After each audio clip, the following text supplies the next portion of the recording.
Jofin T Chacko സംവിധാനം ചെയ്ത ഒരു മിസ്റ്ററി ക്രൈം ഡ്രാമ ത്രില്ലർ സിനിമയാണ് രേഖാചിത്രം. സിനിമ കണ്ടതിന് ശേഷം വല്ലാത്തൊരു വിങ്ങൽ നമ്മുടെയൊക്കെ മനസ്സിൽ നിറയുന്നുണ്ട്. അതിലെ രേഖ പത്രോസ് എന്ന കഥാപാത്രം വളരെ ടച്ചിങ് ആയിരുന്നു. അനശ്വരരാജനാണ് രേഖയെ വേഷമിട്ടത്. മമ്മൂട്ടിയെ ഏറെ ആരാധിക്കുന്ന ഒരു പെൺകുട്ടിയായിരുന്നു രേഖ. വീട്ടിൽ നിന്ന് ആരും അറിയാതെ സിനിമയിൽ ആദ്യമായി അഭിനയിക്കാൻ വേണ്ടി പട്ടണത്തിലേക്ക് വന്ന ഒരു തനി നാട്ടുംപുറത്തുകാരി. നിഷ്കളങ്കയായ അവളുടെ സിനിമ നടിയാകണമെന്നുള്ള സ്വപ്നങ്ങളെല്ലാം ഒരൊറ്റ രാത്രി കൊണ്ടാണ് അവസാനിച്ചത്. ഒന്നും അറിയാത്ത നിഷ്കളങ്കയായ അവൾ അറിഞ്ഞില്ല മരണം അവളുടെ പിന്നിലുണ്ടായിരുന്നെന്ന്. ഒന്നും അറിയാത്ത ആ പെൺകുട്ടിയെ ജീവിക്കാൻ ഒരുപാട് കൊതിച്ച അവളെ കേവലം സ്വാർത്ഥ താല്പര്യങ്ങൾക്ക് വേണ്ടി അതിക്രൂരമായി കൊന്നു. എന്നിട്ട് അവളെ സമൂഹത്തിന്റെ മുൻപിൽ മോശക്കാരിയാക്കിക്കൊണ്ടുള്ള കഥകളും മെനഞ്ഞു.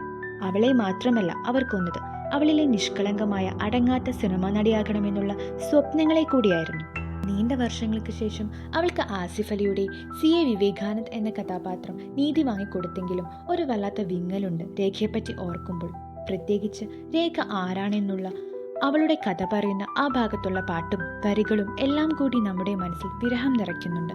എന്തൊക്കെയോ ഇനിയും പറയാൻ ബാക്കി വെച്ചിട്ട് പ്രിയപ്പെട്ട ആരോ എങ്ങോട്ടേക്കോ പെട്ടെന്ന് ഒന്നും പറയാതെ മറഞ്ഞതുപോലെയായിരുന്നു നമുക്ക് തോന്നുന്നത്. ഏതായാലും രേഖാചിത്രം എന്ന സിനിമയിലെ രേഖ എന്ന കഥാപാത്രം നീതിക്ക് വേണ്ടി ശബ്ദം ഉയർത്താൻ പറ്റാതെ മൗനം പാലിക്കേണ്ടി വരുന്ന, ഒറ്റപ്പെട്ടു പോകുന്ന ഒരു വിഭാഗം സമൂഹത്തിന്റെ പ്രതീകമാണ്.